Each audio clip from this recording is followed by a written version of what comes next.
دا پلوټو دی د لمر نه نهمه سیاره یا لږ تر لږه موږ ته همداسې په ښوونځي کې ویل کېدل، خو بیا په 2006 کال کې ساینسپوهانو خپل نظر بدل کړ او ویې ویل چې پلوټو نور سیاره نه ده او باید هیر یې کړو. له نیکه مرغه یو زړور ټیم ساینسپوهان د پلوټو د بدنامېدو پروا ونه کړه. همغه کال چې پلوټو د سیارې مقام له لاسه ورکړ، ناسا د نیو هورایزنز په نوم یو فضایي اله فضا ته ولېږله ترڅو دا پخوانۍ سیاره له نږدې وڅېړي، او هغه څه چې وموندل شول حیرانونکي وو. موږ ټول د پلوټو په اړه غلط وو. پلوټو ښایي سیاره نه وي، خو دا زموږ د لمریز نظام له تر ټولو رنګینو او اسرارناکو ځایونو څخه یو دی. ولې پلوټو نور سیاره ونه بلل شوه؟ پخوا ساینسپوهانو هر لوی فضایي شی سیاره باله، حتی لوی اسټرویډونه هم سیارې ګڼل کېدلې. خو ورو ورو قوانین سخت شول.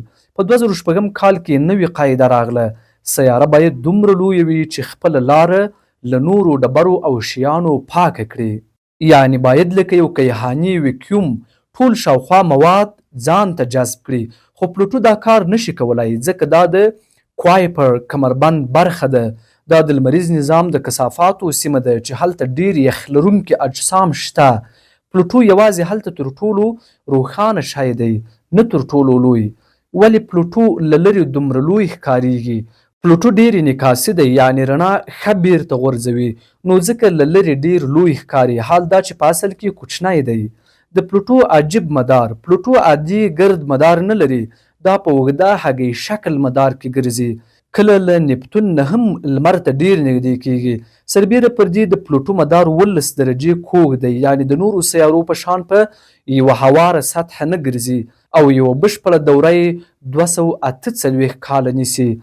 نیو هورایزنز یو کوچنۍ خو ډیره تیزه اله وه، یوازې په 9 ساعتونو کې د سپوږمۍ تر څنګ تیره شوه. له مشتري څخه یې د جاذبې مرسته واخیسته او بالاخره په 2015 کال کې پلوټو ته ورسېده. پلوټو یوه لویه سپوږمۍ لري چې چارون نومیږي. دا دومره لویه ده چې دواړه لکه دوه شریکې سیارې یو بل ته ګرځي، یعنی که ته د پلوټو یوې خواته ولاړ وي، چارون به دې هیڅکله نه لید، او په بل لور کې به تل همغه ځای کې و. د پلوټو رنګینه سطحه کله چې نیو هورایزنز د پلوټو عکسونه راواخیستل، ساینسپوهان حیران شول. پلوټو یوازې سپین یخ نه دی، هلته سور، ژیړ، نیلي، سپین او نارنجي رنګونه شته. تر ټولو مشهوره نښه یې یو لوی سپین زړه دی چې سپوتنیک پلانټیا نومیږي. دا سیمه د ټکزاس ایالت په اندازه ده او هلته هیڅ زاړه ټکرونه نه ښکاري، یعنی دا سطحه لا هم فعاله ده. پلوټو دومره سړه ده چې اوبه هلته لکه ډبره کلکې دي، خو نایتروجن یخ هلته لکه یخچالي روانیږي. همدغه نایتروجن تبخیریږي او یوه نرۍ فضا یا اتموسفیر جوړوي. سور رنګ له کومه راغی؟ هغه تیاره سره سیمه چې د زړه تر څنګ د کتولوهو ریډیو نومیږي. دا سور رنګ د ټولنیز له امله دی. دا هغه عضوي مواد دي چې د لمر وړانګې د میتان او غازونو سره تعامل کوي او بیا د سرې واورې په شان پر سطحه غورځي. پلوټو د یخ اور غورځونکي لري. تر ټولو لوی رایټ مونس دی چې د اوبو او میتان ګډه لیوه غورځوي.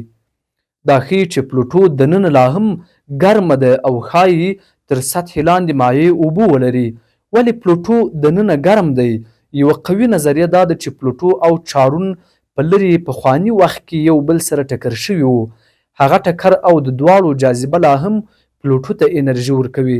شاید دا هغه وروستي انځورونه وي چې موږ یې په ژوند کې د پلوټو وینو.